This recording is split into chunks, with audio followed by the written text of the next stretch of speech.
এত ত্যাগের বিনিময়ে আমরা আজকের এই গণতন্ত্রের যাত্রা যেটি সূচনা হচ্ছে বা হয়েছে নির্বাচনের মাধ্যমে, সেটির সুযোগ পেয়েছি।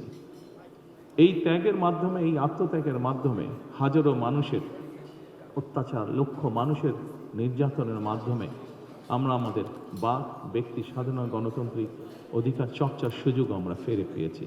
সেজন্যই প্রথমেই আসুন আমরা আল্লাহর দরবারে শুকরিয়া আদায় করি। সম্মানিত উপস্থিতিবৃন্দ, বাংলাদেশের মানুষ আজকে অনেক প্রত্যাশা নিয়ে, অনেক আকাঙ্ক্ষা নিয়ে, অনেক আশা নিয়ে আমাদের সকলের দিকে তাকিয়ে আছে, বিশেষ করে রাজনৈতিক দলগুলোর দিকে তাকিয়ে আছে। আজকে আমাদের এই ইফতার মাহফিলে আসুন আমরা আল্লাহর নামে শপথ গ্রহণ করি যে আমাদের আগামী দিনের কাজগুলো হবে এই দেশের মানুষের ভাগ্য পরিবর্তনের জন্য। আসুন আমরা আল্লাহর দরবারে সেই রহমত চাই যার মাধ্যমে আল্লাহ আমাদেরকে এই দেশের মানুষের ভাগ্য পরিবর্তনের জন্য, এই দেশের ভাগ্য পরিবর্তনের কাজ করার তৌফিক আমাদেরকে আল্লাহ তাআলা দিবেন।